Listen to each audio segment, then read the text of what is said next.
It is that time again.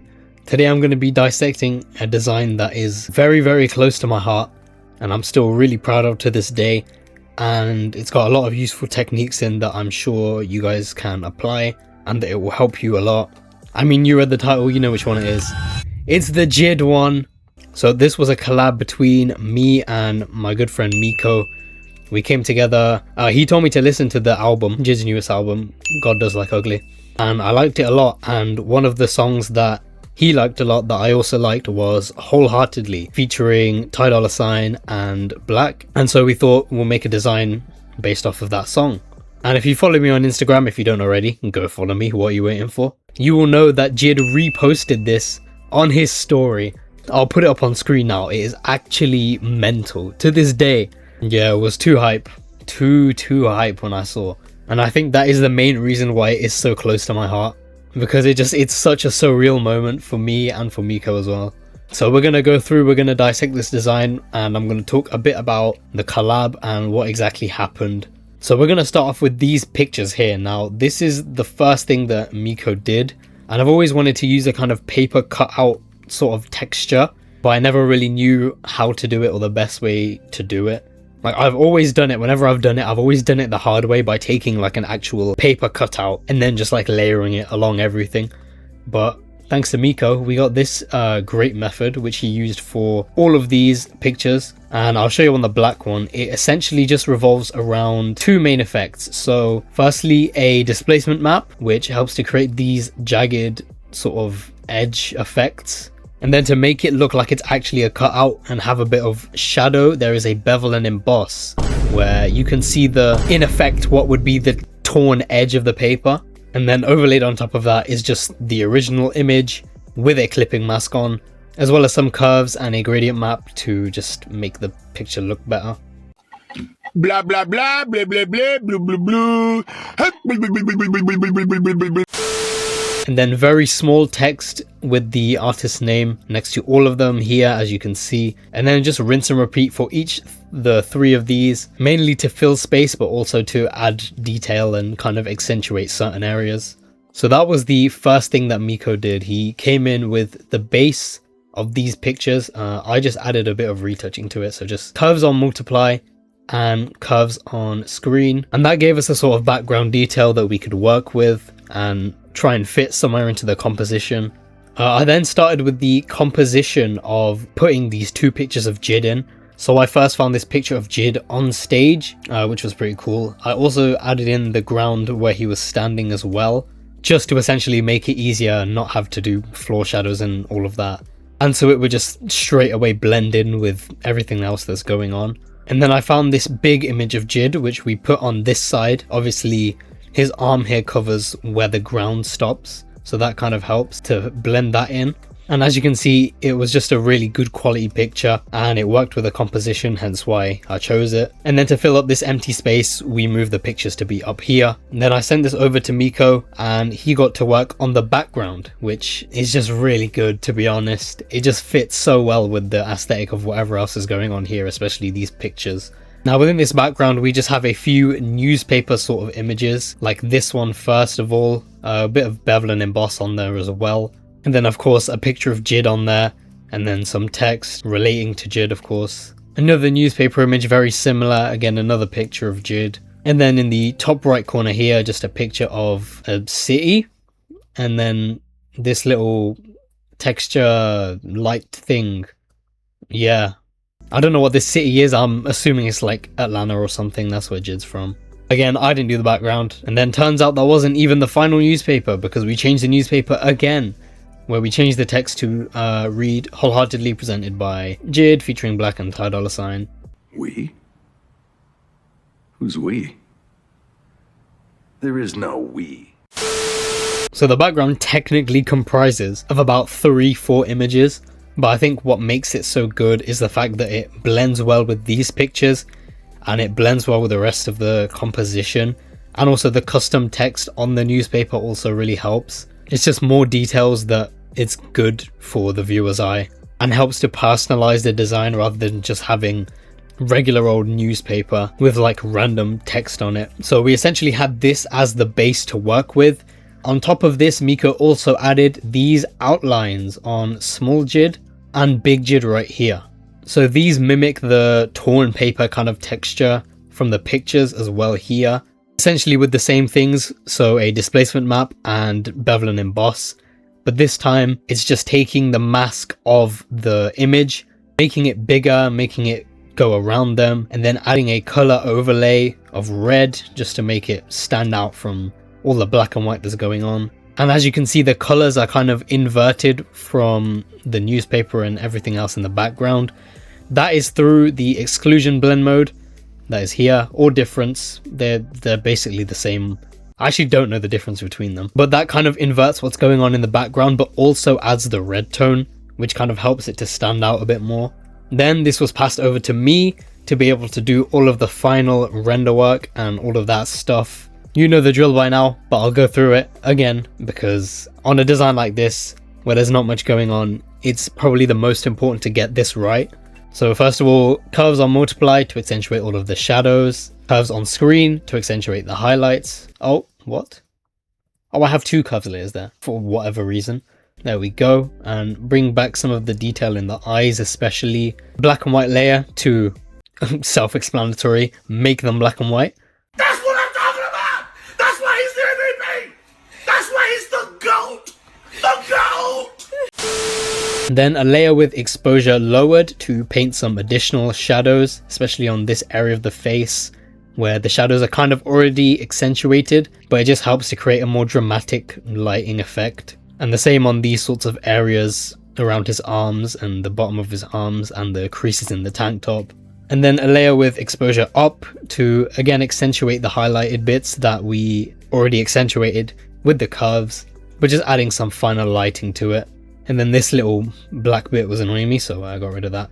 And essentially the same thing on the second one. Oh, also I forgot to mention camera raw filter before any treatment starts, just to help decrease the contrast and give it more of a flat look to be able to then go ahead and accentuate any highlights and shadows that I need to, as well as sharpening the original image. But of course, here we go again, curves on multiply, curves on screen, exposure layer down to paint the shadows, exposure up to paint some highlights. Whatever this white color fill layer is doing. Oh, it's eyes. And again, making it black and white, just like the other one.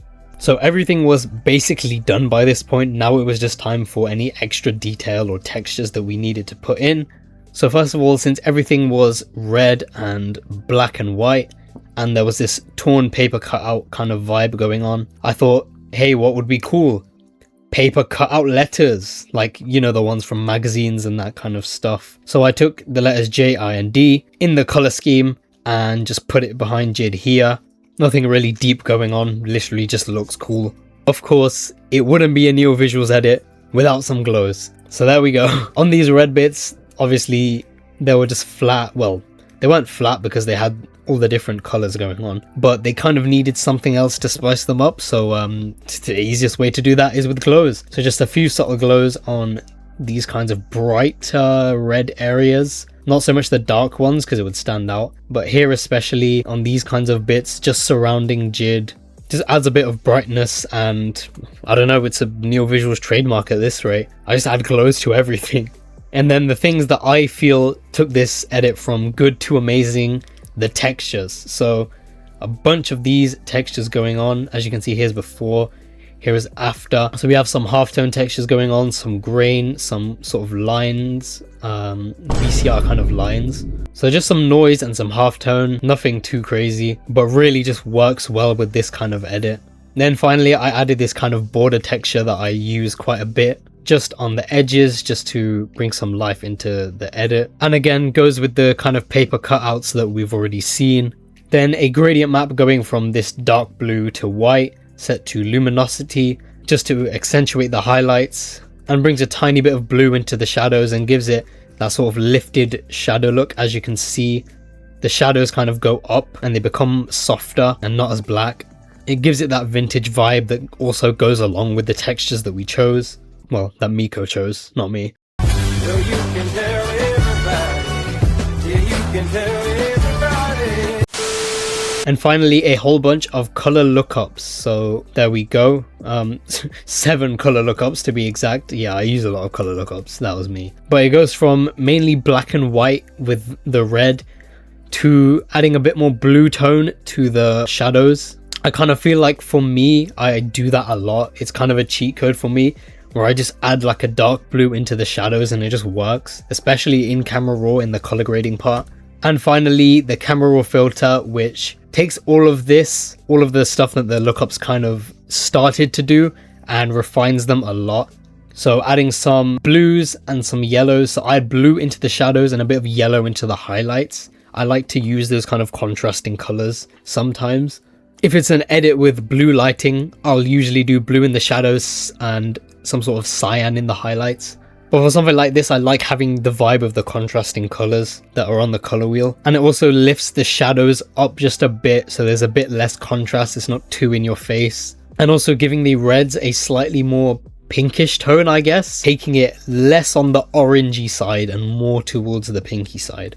Because I think that tone of red just looks a lot nicer. And also it would provide better contrast with this kind of thing where everything's black and white. And then finally our logos. So that is pretty much it. I really like how the background blends with everything, the kind of vibe that gives off, as well as the effect on the pictures and on the outlines here, the little bevel and emboss and displacement map kind of torn paper thing going on. And now that Miko has been able to use it in this piece, I've actually ended up using it quite a bit in some of the other things that I've done. So shout out Miko, thank you for that. And as I say, it's nothing too complicated. It's just a thing of finding a composition that works and then building your elements, especially the background and even these pictures here, to be able to fit with this composition and have the same vibe. That's essentially also why I chose these kind of paper cutout letters as opposed to like standard text, because of all the textures and the newspaper magazine kind of vibe that was happening. I thought that would be the most fitting thing to put in. So yeah, I really like how this turned out. I'm sure that Miko also really liked how it turned out, and I'm sure that JID also liked how it turned out, considering he shared it on his story. And once again, huge thank you to Miko for collabing with me on this. It turned out so good. I'll leave a link to Miko's Instagram and Twitter in the description. Please go check him out. He does so much cool stuff just like this. This is more aligned with his style, I would say, than it is aligned with mine. So if you like this kind of stuff, please feel free, go and check him out. His work is so good.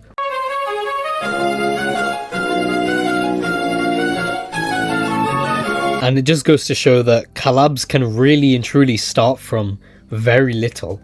Like, we literally just started with these pictures. That is all we had to work with.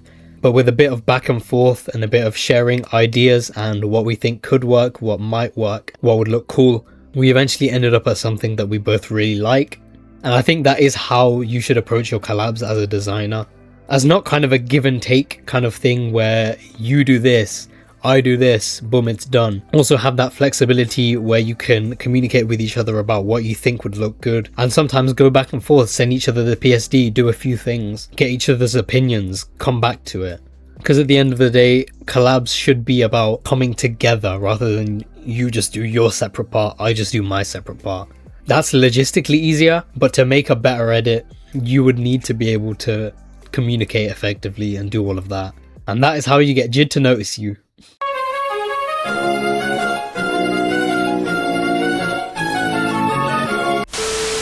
So if you enjoyed this video, let me know. If there's any of the designs on my page that you would want me to dissect, that you would like to see the process for, let me know in the comments.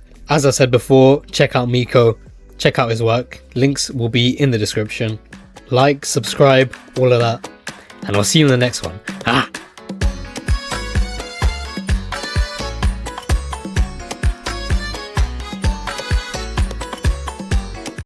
Okay, that's all the time I've got.